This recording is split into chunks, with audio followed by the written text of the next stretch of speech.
And welcome back to Bars Loaded Podcast with Ben and Nick. Yeah, every time.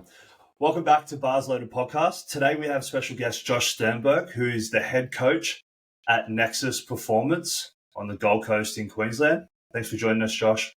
Thank you very much for having me, boys. It's a pleasure to be here in virtual. In virtual reality. Nick freeze again. Nah, I'm here. I wonder if you could podcast with those virtual reality goggles that are out now. The Apple Vision Pros. Well, yeah. Did you see the episode on Lex Friedman's podcast that he did with Zuckerberg? They did it in virtual reality. Oh, no, I didn't. Was it good? Oh, dude, it was wild. Tell me about it. So they made up like their avatars to exist in like the metaverse, and that's how they did their podcast. It was all virtual, but they were essentially in the same room together. Oh, so it was like the cartoon characters were speaking, but it was them through virtual reality. Yeah, that's fucking cool. I've only seen like novelty lifting videos of people using them. Yeah, because didn't Wheeze did one, didn't he? I don't know. I saw one the other day pop up on my TikTok that was some dude who had he was squatting and he had his phone camera set up and was watching himself from the side. So if he turned his head slightly to the right, he could see himself in his video camera. He was watching in front of him and it had like motivational lifting fucking YouTube videos or some shit. And then to the left of him, he had a bar calculator. So if he looked to the left, he was like, okay, yep, cool. This is the weight that needs to be on the bar for 200 or whatever. Oh, that's actually pretty sick. And I was like, fucking sick. But then I watched someone else, they had another phone set up to film all of it happening. And it just looked like straight. You remember WALL-E? Have you ever seen WALL-E? Yeah. And they all live on the ship. Yeah, I call it WALL-E, but yeah. What it looked like. He had just no real existence. That's wild. Imagine doing max effort squats with just Ronnie Coleman blasting right in front of your face. Well, that's literally when you were like, oh, it's like motivational videos. I'm like, it's just Ronnie Coleman being like, yeah, buddy. Yeah, that's it. That's if you need anything else, if your YouTube is anything else when you're doing that, it's a waste of time as far as I'm concerned. Yeah. I think the only other acceptable thing to listen to is like David Goggins just being like, who's going to carry the logs and the boats? And it's just him running down the road for an hour. Or Jocko telling you that you're a bitch. Yeah, Jocko would be a good one. Yeah. Jocko's the man. Dude, super off track, super quick, in true Bars Loaded fashion. No, that's definitely on track. How does that even happen to us? I've listened to your guys' podcast a fair bit, and it's pretty typical for you guys too. Like, we love a tangent. Hey, we said this the other day. Our planned episode with Jamie was something completely different to what it ended up being, because we just ended up chatting and we got halfway through, looked at the notes, and we're just like, we're done with this. We'll continue on. It ended up being really fucking good, but like, we're just not very good at staying on track, and we create full plans and everything. Have our little spreadsheets with our notes, and sometimes we do, sometimes we don't. If Mickey's in here, we're on track. She keeps it on track. If it's Wilbo and me, who knows what's going to happen on the day? Game over. Yeah. Well, I'd say a lot of our listeners are familiar with who you are, but for those that aren't, do you want to just share with them a little bit about who you are, your journey into strength training and coaching, and kind of what inspired you to pursue the path that you're on at the moment? Yeah, this is a journey, but yeah, absolutely. So for those of you who don't know, as Nick said, my name is Josh. I'm the head strength coach here at Nexus Performance. I have been in the role now for just under 3 months, but I've been with Nexus for a little bit over 2 years. I've been coaching myself as like a PT/coach now for nearly 6. And technically speaking, I actually started coaching at 13 years old. So I started coaching under 10s. I grew up playing AFL my whole life, very, very active. I grew up playing AFL since I was 3. And basically at like 13, I just grew up in like a smaller town up north in North Queensland that didn't really have a great deal of structure. So they were just kind of like because I was the joint captain with my best mate at the time for the team. And they were like, hey, do you boys want to go and look after the under 9s or under 8s or whatever it was? And I was like, and they're like, oh, we'll comp your club fees if you do. I was like, yep, Nice. whatever. I'm there anyway. It's going to be fun. Like, you just basically hang out with a bunch of little kids and they just run around kicking the footy, which, like, I remember back to when I was doing that. It was just sick. Yeah. So essentially started coaching at that point, and then throughout high school, through various different times, worked with like Auskick and stuff like that, like just helping. Got a couple of weird coaching certs at school just as a cop out. But then, yeah, basically I moved down to the Gold Coast at 17 and have been here for 10 years to go to, like, so I went to uni and just did like a bullshit diploma of sports management surfing studies. I grew up in Townsville. There's no surf in Townsville. But what is there to study about surfing? It's like paddle, honestly, stand like up. one of my classes was quite literally designing like a surfboard, like regulating and running through like the latest tech and designing everything. One of my classes was surfing history, where we would just watch old Hawaiian surf documentaries, and the teacher was from Byron and he'd roll in stoned every week. And we would, quite honestly, like most of us in the morning, we had another class where we'd get to go to the High Performance Center at Cabarita, which is like the Hurley High Performance Center. So this is where, big pros go to work on their stuff with these guys. And I was going there and I had no right to be there in any regard. And then by that arvo, like, we'd all be just fried and sit in this class with this stoner teacher who would just talk about the good old days of Hawaiian surfing and stuff. But it was more or less just like a cop out to get out of Townsville so that I could use that as a means of getting down to the Gold Coast, just to move down here. And then it was actually through that, like, I'd never really been to the gym much before then. I was quite a skinny kid. I graduated school at 55 kilos. I'm 6'2". So scrawny, tiny little boy who just ran for days. And yeah, long story short, I couldn't play AFL anymore due to a bunch of injuries and stuff like that. So I kind of was just a bit lost. And then when I was about 18, 19, joined just a Snap Fitness, because one of the lecturers was like, oh, if you want to get good at surfing, go join a gym. And so I did. And then from there, I just kind of started eating, training like an absolute dick, as we all do at the start. Had no idea what I was doing, just used bodybuilding.com, or I'd go to the toilet in the middle of the workout and just watch like YouTube videos on like, okay, this is 3 arm exercises that everyone must be doing. And I'd be like, fuck yeah, I'm going to go do these. And then I'd run back out and do them. And I'd always train at like 11 or 12 at night because I just didn't know what I was doing. So I was like, well, if I avoid everyone, no one can look at me funny. Yeah. And then I can do these 3 arm exercises, which are definitely going to make me better at surfing.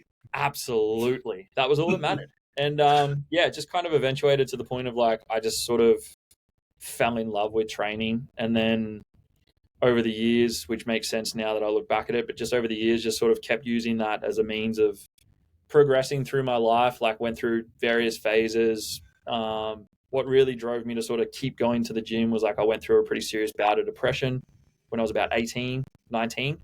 And that essentially, I was like, okay, cool. Well, instead of sitting in my room sad of a nighttime, I'll go to the gym. And so I'd just be at the gym at this little like Snap Fitness in Tweed Heads, like 1 a.m. in the morning, because I was just a uni student. So I had fucking the worst schedule of your life. Go there and just fuck around for a bit and then go home, wake up, do it all again. And then over the years, once I started to see like progress and stuff, and then I had mates be like, oh, can I come and train with you? Can I come and do a couple sessions? And then sort of went down the route of like bodybuilding-esque, and I got a coach for nutrition who was just one of the boys in the gym, who was like the biggest guy in the gym, but also the nicest guy. So he was my first nutrition coach. And then from there, just kept following that route. I then started down calisthenics, like body weight training, and found it, like fell in love with it. Like I fucking loved it. I was obsessed with it. I kind of went balls in, like everything was calisthenics. But again, did Cali Muscle do that for a while? Is that kind of stuff? I'm not too sure. Like calisthenics is like just like muscle ups and just like all that sort of, you throw yourself around a bar and Cali Muscle, right? Yeah, I know who he is. I'm assuming he does. Like, I think I've seen him do muscle ups and stuff. I think he did some muscle ups. He'd make that the hyphy mud. Yep. Yeah. Which is, I think it's like, what was the hyphy? It was like Coke, like Coca-Cola with instant coffee mixed into it, and then he would scull that and then yell parkour and do a bunch of calisthenic stuff. Yeah, that's what I'm imagining when you're saying this. Yeah, well, take your expectations and drop them down by about 10, because I was a scrawny little white guy. Okay.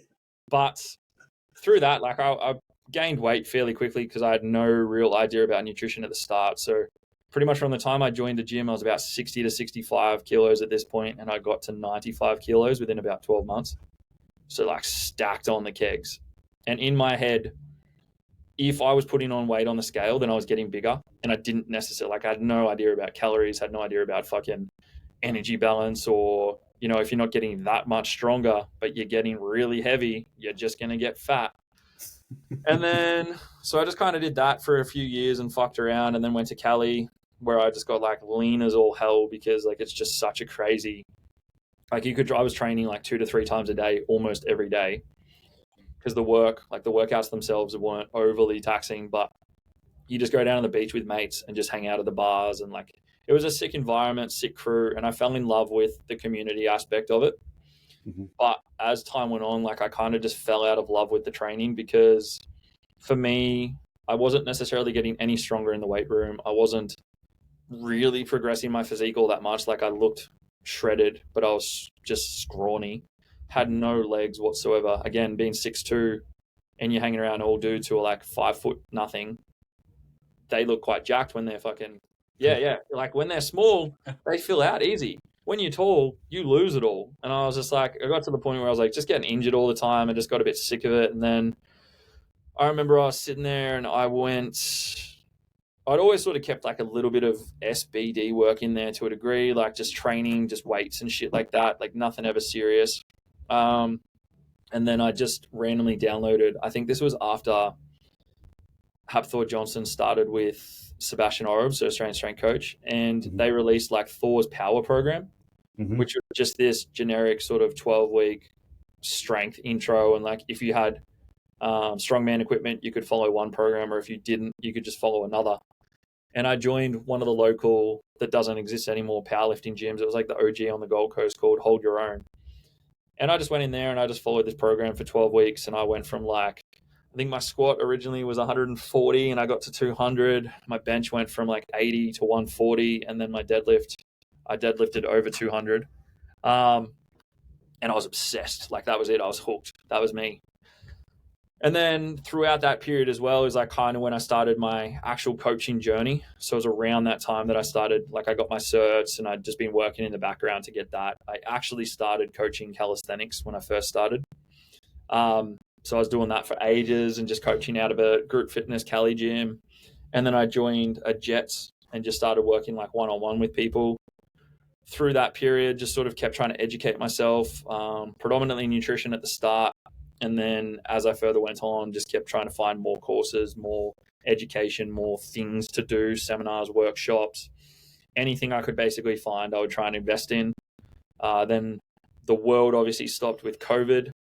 Fortunately, by this point, I'd progressed to a different gym. And the gym owners were like sick, and they were just kind of like, okay, well, we tried to get you guys in just to run one-to-one, because the gym space was massive. It was like one of the biggest gyms in Australia at the time.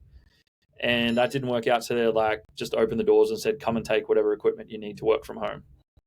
Nice. So that kept us sort of ticking over through that period, which fortunately in Queensland, we just didn't really have much of a lockdown in comparison to fucking everywhere else in Australia, which we kind of just got through it. And then by the time I went back, Will and Mickey, obviously of Nexus, they'd been training out of EMF a little bit.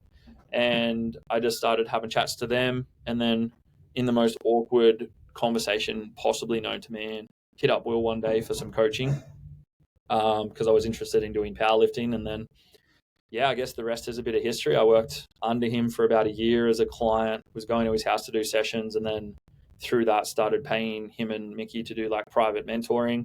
Then he obviously released the mentorship, which I did. And then through that period, not long after, they started talking about the gym, and basically I remember they hit me up when I was there doing like a post-comp overview with Wilbo, and Mickey sort of just mentioned and was like, oh, we're maybe thinking about this. And then I think that was a Sunday. And by Wednesday, she called me. She's like, okay, cool. So we've got the building. We've got this, all the equipment's ordered, blah, blah, blah. When can you hand in your notice and start? And I was just like, fuck, okay, here we go. And then, so I've been here for a little bit over 2 and a bit years now, out of the gym here on the Gold Coast, Burleigh Heads. Beautiful location. And progressed from there. Now, obviously, the head coach as of this year, which has been fucking sick. That's so good, man. That's so good that the gym that you were working at let you take stuff home during COVID. Yeah, honestly, like I couldn't fault the way they handled it at all. They were so good to us. Did everything they possibly can. Like that, they were trying to be a little bit sneaky at certain points and try and let just the coaches come and train to keep us going, because they knew that, from like a mental perspective, like it is obviously a pretty big impact when you're a subcontractor and you're essentially told, oh, doors are shut, you make no money now. Yeah.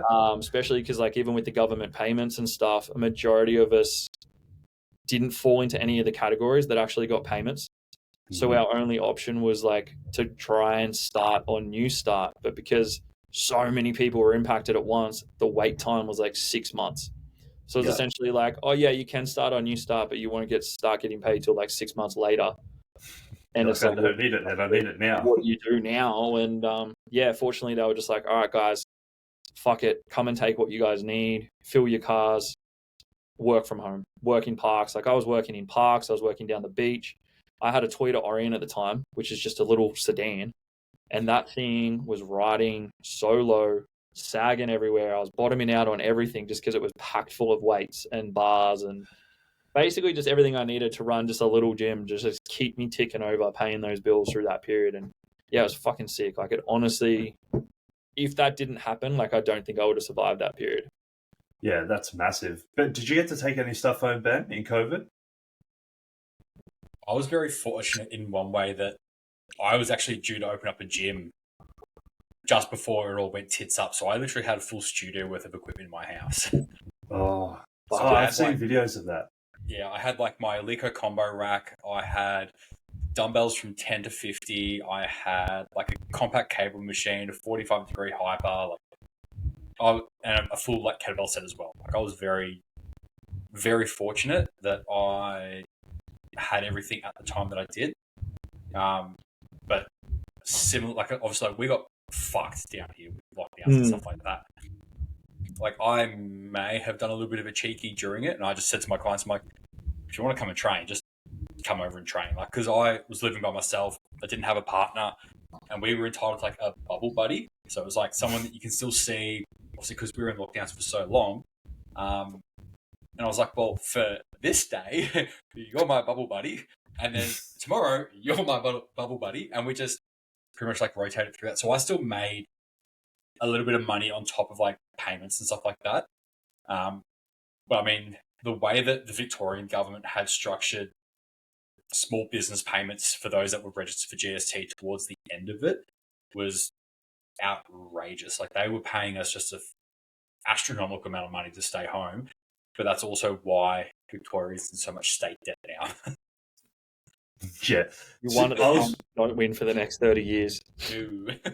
We're fucked. They had to pay you guys after locking you up 2 for so years. long. Yeah. I was working at Anytime Fitness at the time, and they said, you can take 3 things home. And I was like, oh, sweet. I'll take a set of dumbbells. Like I'll take a heavy set of dumbbells, a barbell, and with some plates and a bench. And I'll be sweet. That's all I need. And they're like, no. Like, you can take 3 things. So if you want 2 dumbbells, that's 2 things. And then you can have a barbell. And I was like, what am I going to do with an empty barbell? That's no use. Yeah. They're like, yeah, wow. Tough luck. I was like, oh man, this is ridiculous. I'm like, 2 dumbbells, that's 1 thing. And then like a barbell with some plates, that's 1 thing. No, it's per item. I ended up leasing out a bunch of my equipment during lockdowns to like clients that were existing, like people that stayed on during lockdowns. Like if you want something to keep you ticking over at home, like I can lease you like, a couple of kettlebells.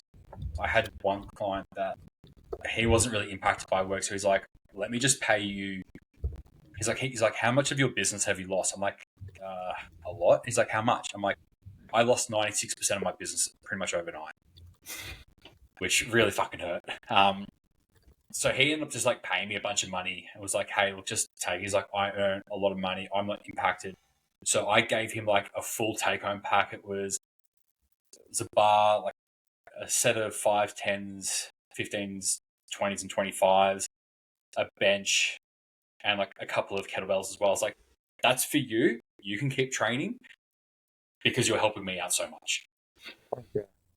So, but like even like Pro Raw Gym, like they would do like little equipment packs and stuff for their members.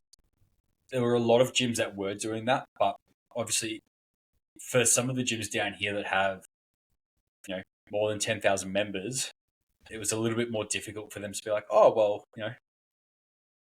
first and best dress sort of thing. Was like, some of them would do, you could rent it out for like 2 weeks at a time, but then you had to bring it back and someone else essentially would take it.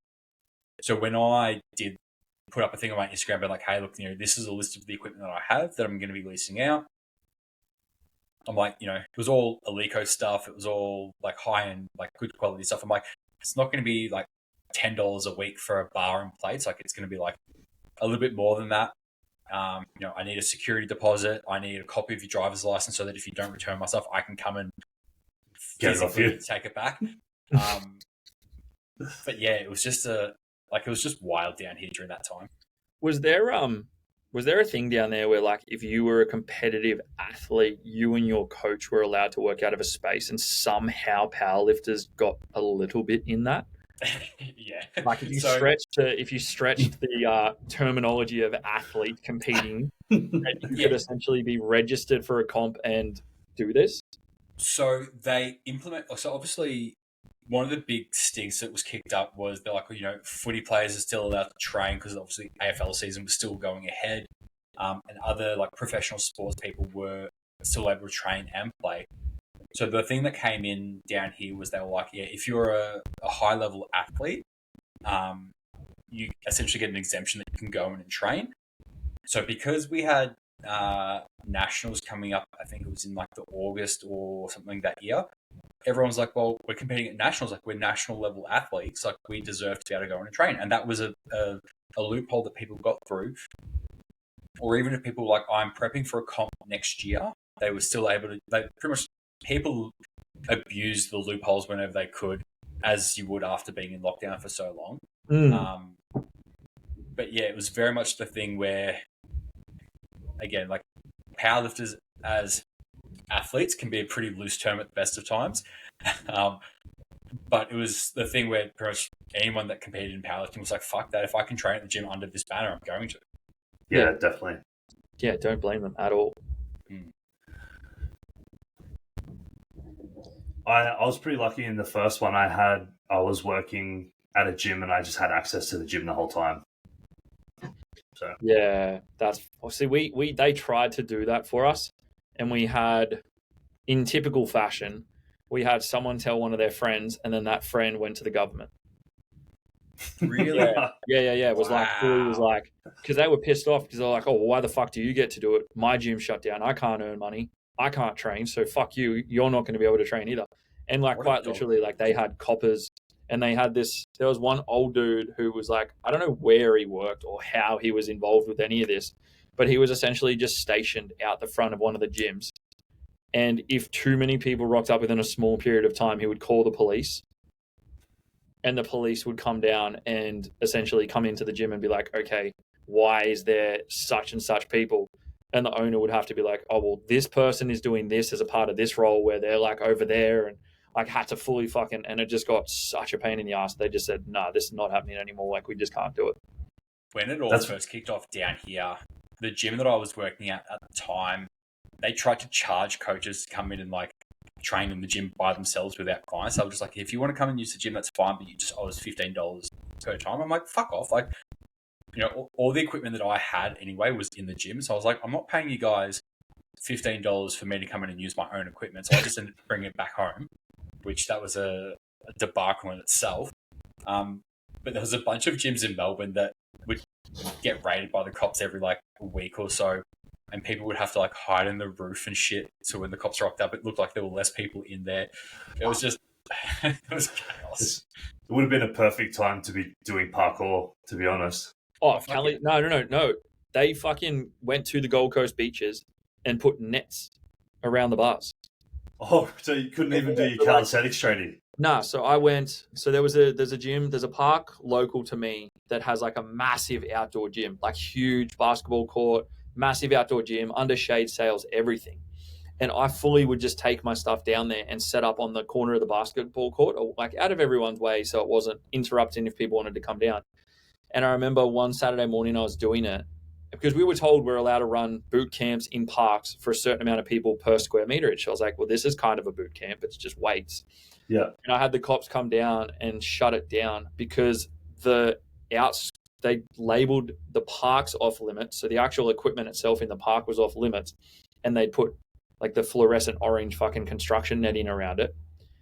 And then they pushed it further by saying, okay, the perimeter of the park is also off limits. So like the footing, like 10 meters away from the equipment set up on a corner of asphalt was off limits.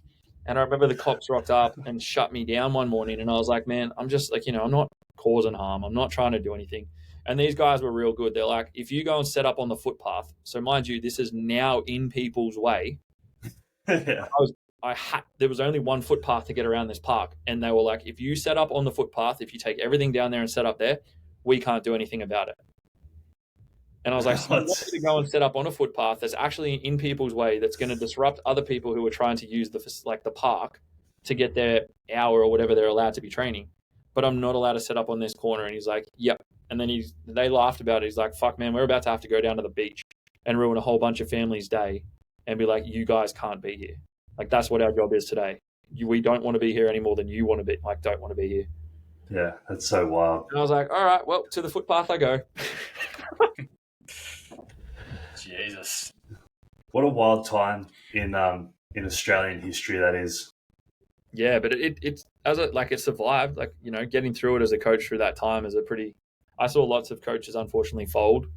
Yeah. Fortunately myself, I was able to get through it and I had a pretty good support network. My clients were quite good and I still had them training at my house, and we got through it and basically started back up at the gym. And the gym I was at, again, like absolute legends, basically just gave us free rent for the first month and said, get back in and try and reestablish yourselves. And yeah, I was there right up until I moved to Nexus. Yeah, nice. So, I mean, you gave us a really good breakdown of like how you got started in as an athlete and your journey as to where you are now. And we just spoke about you as a coach and getting through COVID. So I guess, like, how do you think that you integrate your personal values and philosophy on strength training into your approach towards coaching, and how do you think that translates to your clients? I think everything I do within like both my coaching with face-to-face and also online just comes back to, I want people to be able to not make the mistakes that I did. And so for me, it's, at the end of the day, like, I've gone through university, I've got my exercise science degree, I've spent upwards of 50K on personal development. 99% of my clients don't give a fuck about any of the fancy letters. They don't care about the certificates in my bedroom. None of it matters. All they really care about is, like, do I care about them as a person, and do I care about where they want to go? And both of those answers are always yes, because for me, it's like, at the end of the day, as much as, I don't really like calling myself a personal trainer now, because I feel like there's a bit of a negative connotation around that word. Like, I do like to refer to myself as a coach. I feel I've earned that right in some regard with the level I've been able to work towards and achieve. But it is personal, getting to know people, whether it's like from face to face or online. One of my big things is just establishing relationships with them. Yeah. There's always that coach-client relationship. It's always, at the end of the day, no matter how you look at it, no matter how you want to word it, it's a business transaction. But that business transaction doesn't exist if you can't be personable with that person, if you can't build a relationship with that person, if you can't show that you actually give a fuck about them. Mm-hmm. There's times to push, and then there's times to be like, you know what? Let's just really dial this back. Like, let's, you're going through some stuff. Let's fix this first, and let's just have some fun today. Like, we don't have to chase numbers or RPEs or fucking progression. Let's just have some fun, or let's just go do other stuff. Like, I've got so many.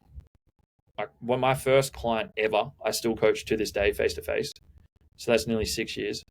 Nice. And pretty much every other previous client of mine, I still have a relationship with to some degree.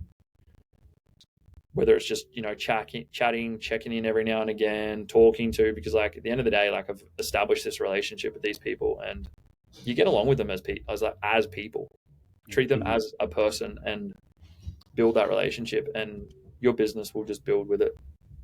Yeah, I mean, I was having this conversation quite literally this week on Tuesday night with one of the guys at Footy Training, the head strength coach for the club that I'm doing some work with at the moment. And we were just talking about how, as a coach, the relationship that you build with your clients is very different to almost every other like transactional business transactional relationship within other industries. If you think of hairdressing, Em has her hairdresser that she goes and sees every single time that she gets her hair done. But that might only be once every couple of months, once every 3 months, and it's for half a day at a time. Whereas I know with the good majority of my clients, I'm speaking to them almost every day. Yeah.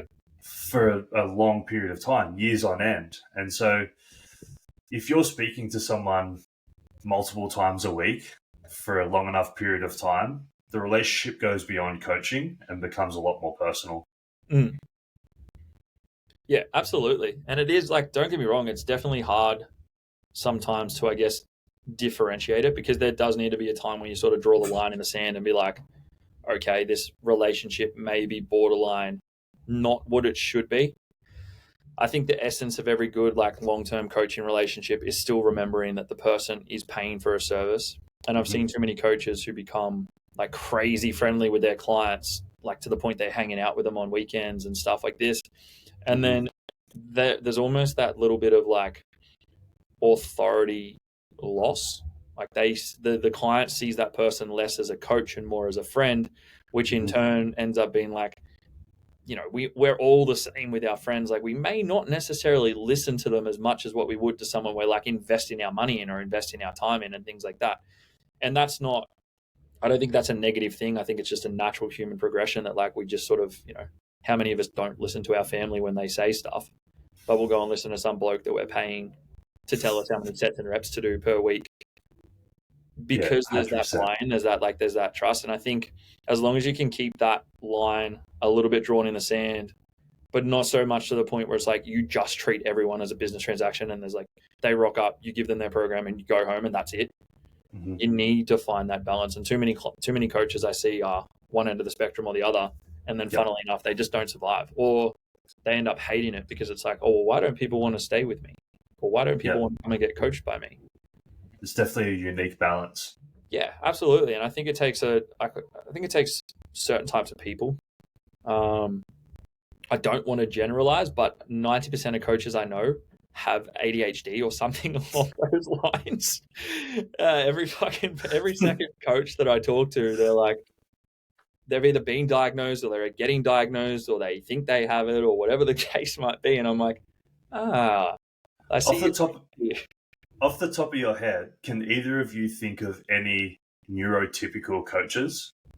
I'm looking at one right now. No, not spicy. I'm talking about like normal. No.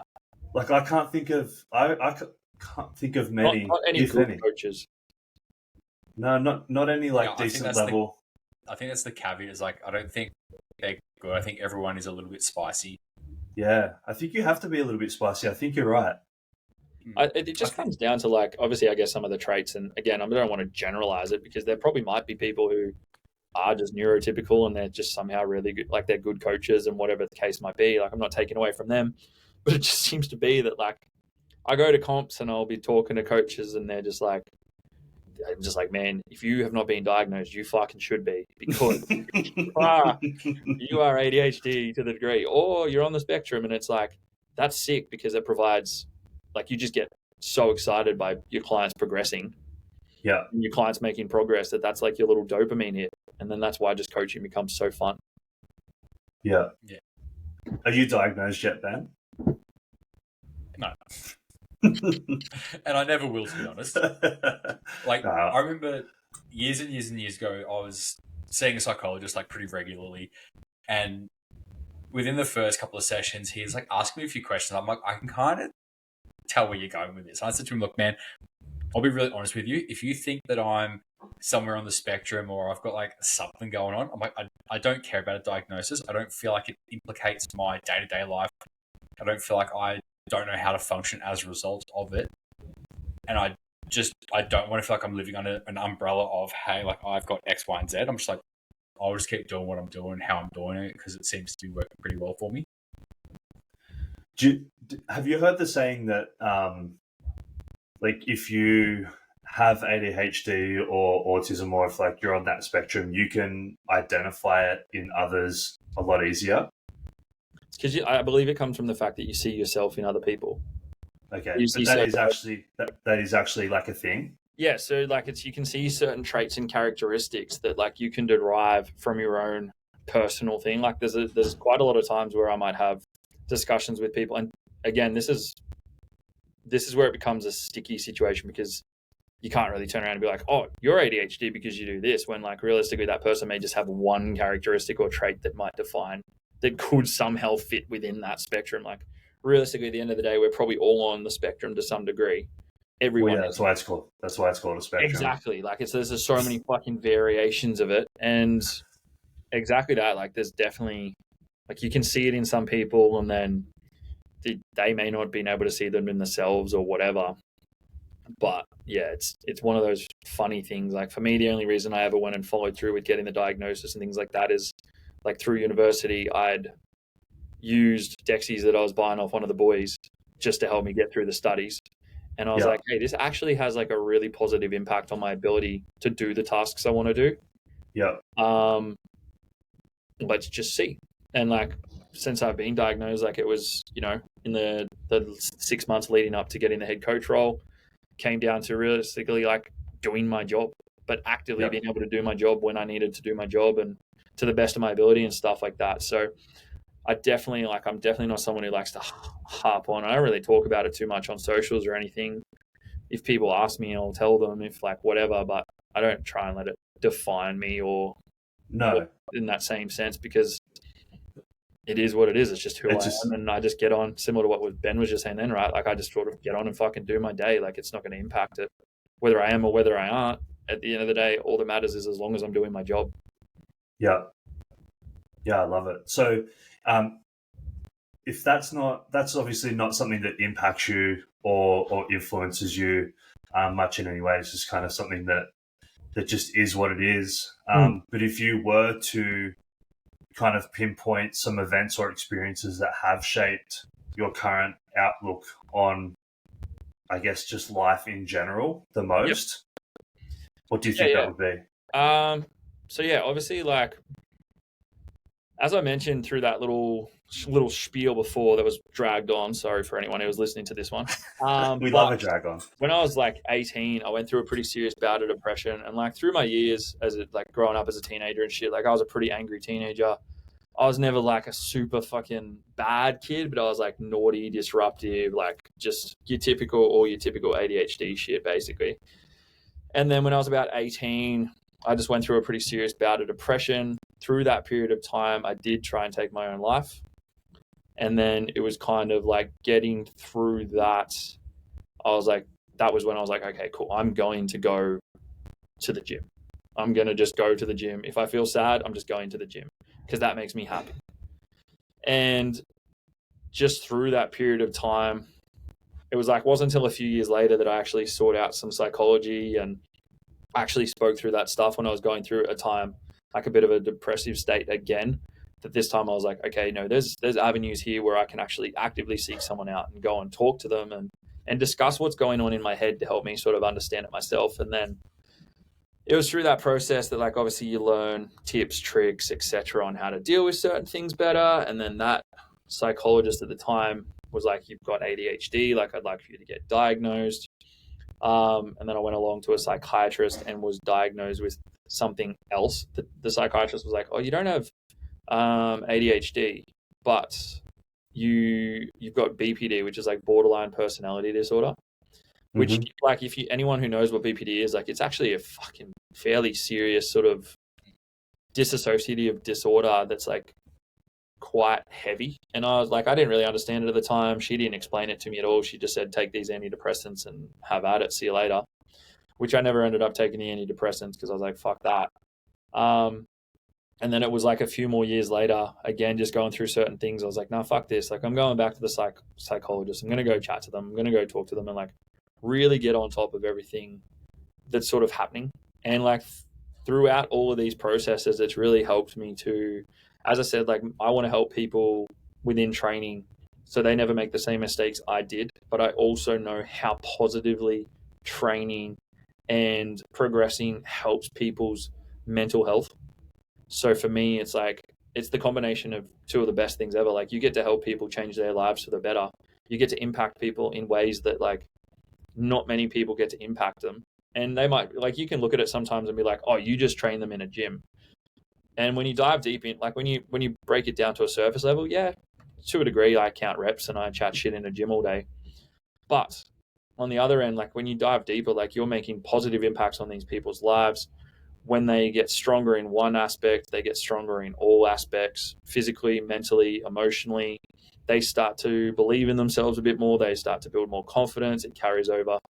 Like for me at the moment, one of my favorite things is hearing clients like wins in their personal lives, in their jobs, in their day-to-day, and in everything else outside of training that may have come as a part of training, you know, creating discipline, pushing through hard shit, resilience, like sometimes shit goes up, sometimes shit goes down, and just continuing to try and find that balance as you push through. So for me, it's just quite literally about helping people progress forward in whatever manner that might be.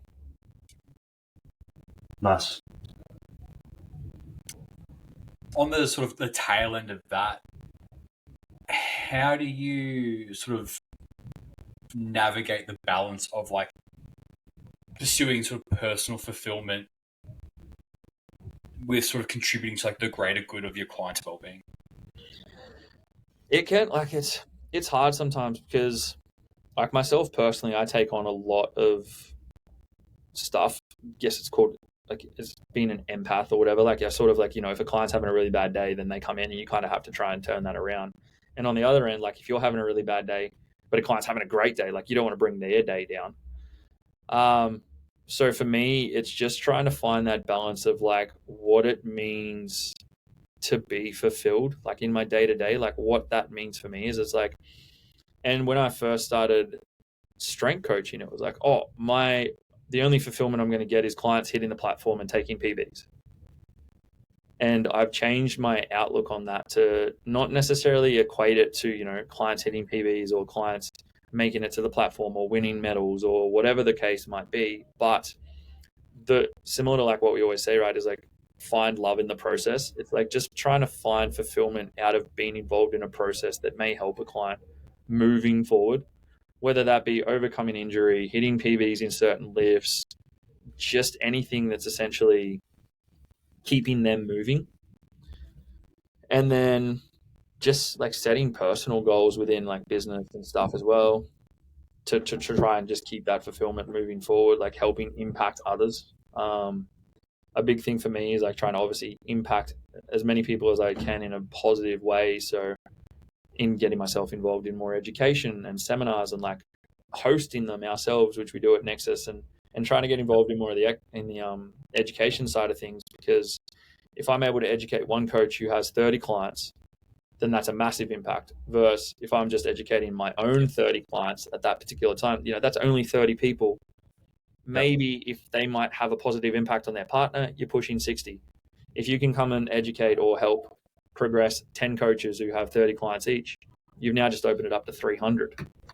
Yeah, that's something Ben and I mean, you and I have spoken about this a lot, is you kind of get to this point in your life and career where, you know, everything that you do tends to want to be to give back to as many people as you can. And then the more that you give back, the more self-serving that becomes. And so there's only so many clients that you can handle in the amount of hours in the day.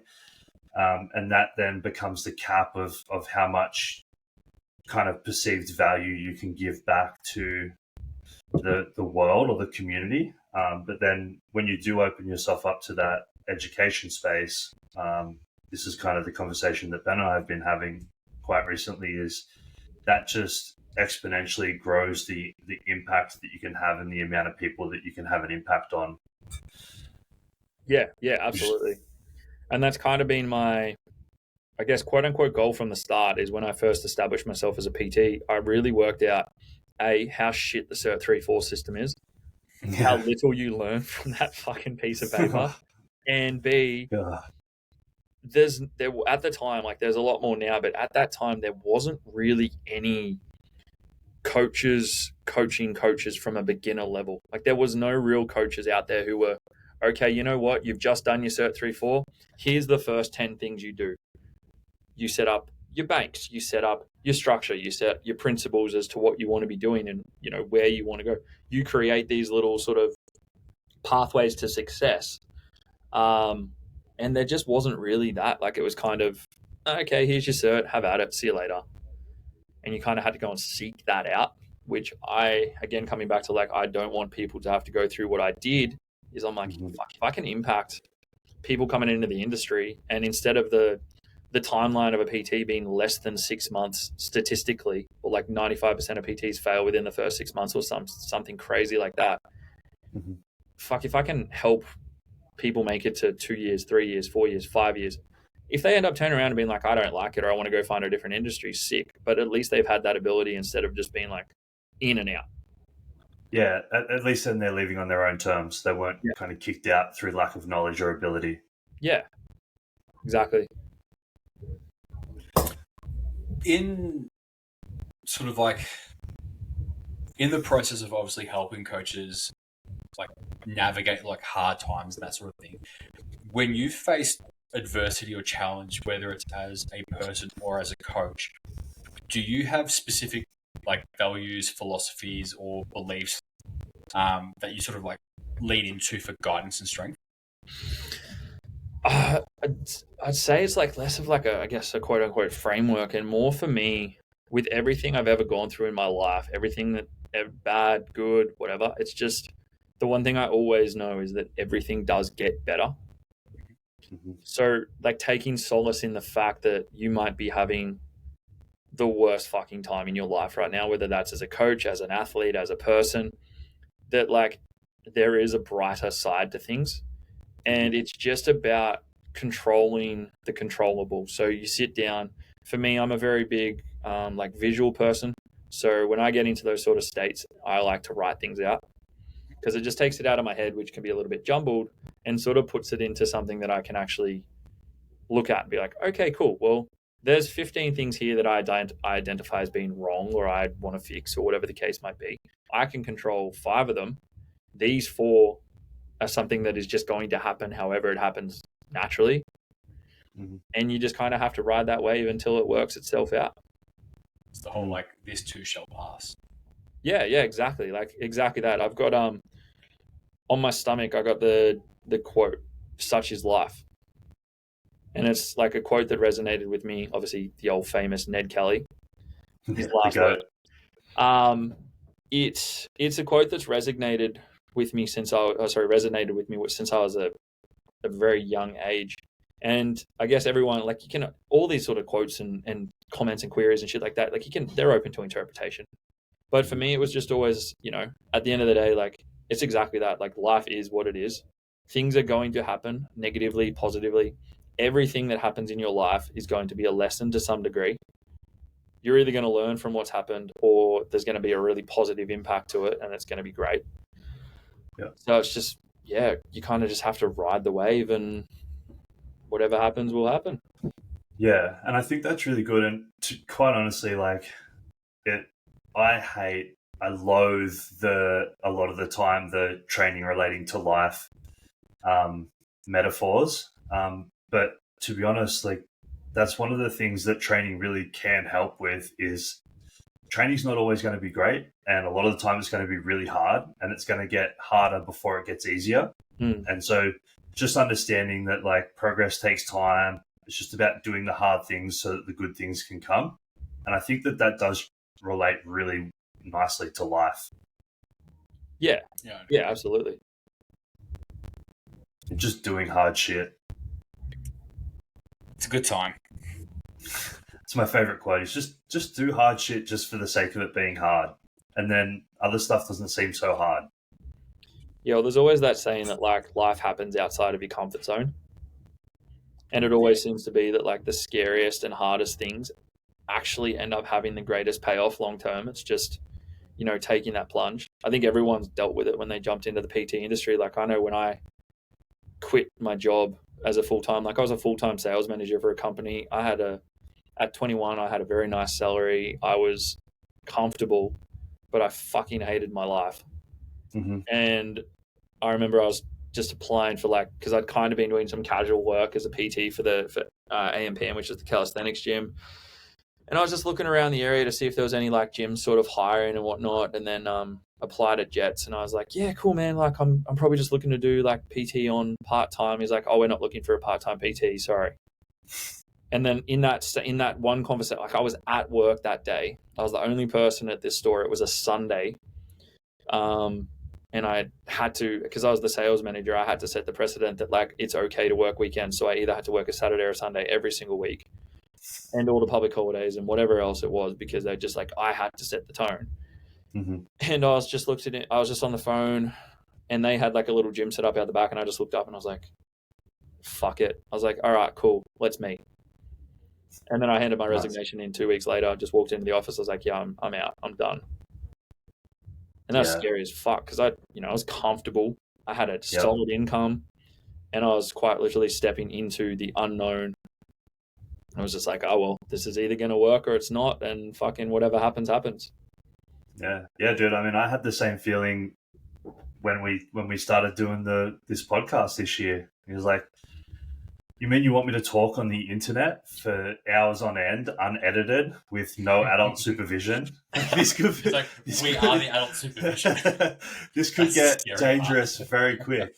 You need to seek an adult, and then you realize you are the adult, and you're like, well, like, wait, you're going to leave me in a room with a locked door, with the internet running, and no editing, and just let me say whatever I want to say with no other adults around to the internet? This could get dangerous very quick. But now here we are sitting with you in the red room having a chat, and life's good.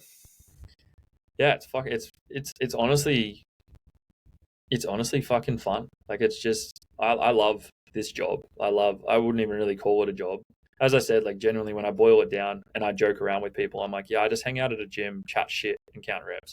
And I don't even count reps very well. So I'm not even good at like 60% of the thing that I say I do every day. To be honest, like, I don't know one, like, it's always the cliche when someone's like, oh, how many left? It's like, oh yeah, like, you got 2 more. Yeah, you always give it a random number, but 9 times out of 10, I'm like, I'm watching what you're doing. I'm watching how you're doing it. I'm watching 1,000 other things. Like, if it's easy, let's go do more. Yeah, I'm just hanging out, counting reps, and I'm not really counting, but I'm really good at hanging out.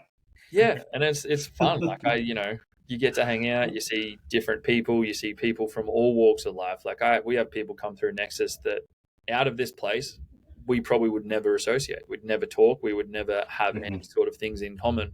But within these walls, we have a lot in common. Whether, we don't have a lot of people in here who are seriously competitive powerlifters. We have such a large mix of people in this space, from mums and dads who are just here to be a bit better, or they just want to do something outside of the house, to we've got national and world level athletes in here, and everyone in between, and they all just mix together. And it's fucking sick, because it's like, for a fact that like that 50-year-old dad who runs a concreting business wouldn't normally hang out with an 18-year-old uni student who's an engineer, but within these walls they train together. So bring that common goal that they all share. Yeah, and it's just, there's the common goal of like just getting better. If you could if you had the opportunity to hang out with anyone at all in the gym, or like have dinner with anyone at all, dead or alive, throughout history, who do you think it would be? Ooh, I like this. It's only because I've recently read his memoir, but the CEO of the founder of Nike. Oh yeah, Phil. Yeah. Fuck, I Yeah. can't even remember his name. I should. I just finished the book. You better memorize it before dinner. Probably him, yeah. And that's only What because is it I've about him? just read the book. So, Is there anything in the- particular that sort of draws you to picking him as your person? I found a lot of commonalities in the way in which he went about certain things, and I admired his he was not willing to sort of, he wasn't wavered by like outside influences. Like he had the most unorthodox team of people in the world working for him that realistically should not have been working for an athletic company that was setting up to be the largest athletic wear company in the world, arguably one of the most well-known brands ever to exist. And just the way they persevered and hustled through the shit to get to where they were, and just the lessons that I'm sure he could talk you through would be fucking wild. Yeah, I haven't read the book. My brother has, and he said it's excellent. But have you seen the movie about that? No, I do want to see it. What's it? Air something.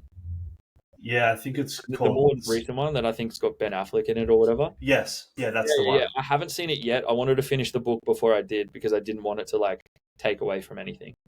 But Have you seen it, Ben? I haven't. I'm sure it's great. Yeah, it's pretty good.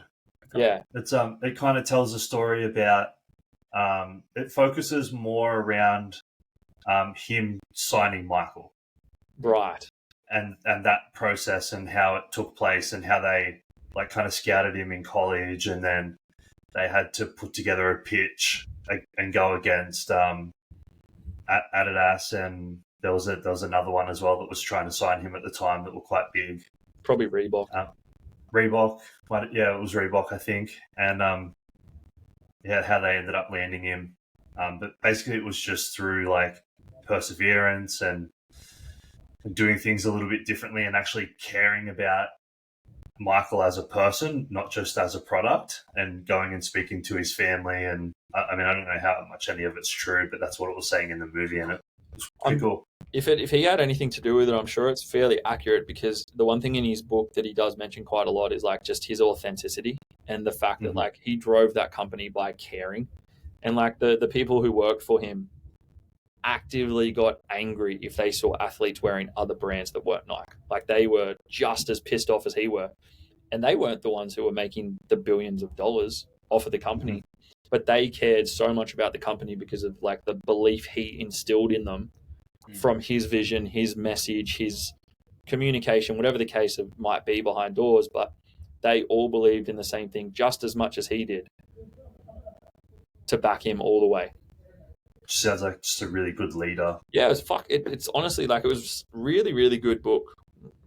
Like I've read quite a lot of books. I've read all your Tony Robbins and all your Atomic Habits and all of these things. And like I've read all of Jocko Willink's books as well and things like that. Like just, I honestly think sitting in a room with him and just chatting would be fucking sick. That's a good one. I like that. Ben, did you want to finish up with the final question? Yeah. If you could kind of, obviously, like with some of the life events and stuff that we have spoken about today, if you could kind of distill all of those experiences and all of those philosophies that you have mentioned and kind of wrap them up into like one piece of advice for people, what would it be? Oh, it's a quote I've got tattooed on my quad: "Stay gold." Ooh. Nice. So it's derived from, I don't know if you guys ever had to read The Outsiders in school. It's a book. It was turned into a movie, and if you watch the movie, it has the who's who of actors when they were young, like Tom Cruise. What's it called? It's called The Outsiders. It is probably one of the best books turned into movies I've ever seen in my life. But the quote itself I'm sure you've heard like Stay Gold Pony Boy. If you've ever watched Step Brothers, they take the piss out of it and stuff. Mm-hmm. But it's essentially taken from that book. There's a poem within the book by Robert Frost. And one of the main characters who something happens to him towards the end of the book, and he leaves like a note for his mate. And it was essentially just talking about in a world full of outside influences, people who want you to change, everything that sort of happens, like stay gold, stay true to who you are, continue on your path, because what you do and what you are and what you want to be is golden. And yeah, it's always stuck with me. I read the book when I was like 15, and it's like one of my favorite movies of all time. And I got the quote tattooed on me when I was about 18. And so to me, it was just quite literally, you know, no matter what happens, just stay true to who you are and keep doing your thing, because at the end of the day, people love that, like the authenticity. They'll come to you for who you are. You don't need to be someone else. Yeah, that's beautiful, dude. I love that. That's awesome. I think that's a really good place to finish up. For everyone that's listening, where can they find you? Instagram, Josh Sternburg, or on the Nexus Performance gym or AUS page. And that's pretty much it. I don't have any other social media. I got TikTok, but don't follow me there. Oh, do you have TikTok? What's your TikTok? It's just my name as well, but I don't post anything because like TikTok's a savage world. And because it's so crazy, hey. I'm not competing at the moment. Like I've posted one or two things that are just like normal training, and they're like, "Oh, you're not very strong." Like, brother, I'm 17 kilos down from my peak weight, and in a fucking completely different phase of training. Of course, I'm not strong, because they're just obsessed with seeing these young kids who max out every week, and I'm like, I don't care anymore. Yeah, I'm a little bit hesitant to go on TikTok because I know there's 17-year-old 70-kilo guys on there deadlifting 400 kilos. Yeah, it's wild. It's a fucking. And I can't compete with that. If I was you, I would avoid it. I can't compete with that. Instagram. I'm pretty contactable on there. I'm on there a fair bit, so if anyone wants to find me, they can find me there. Cool. Sweet. Well, thanks heaps for hanging out with us, man. That was a really good chat. Thank you very much for having me. And thanks everyone for listening. Catch you guys next time.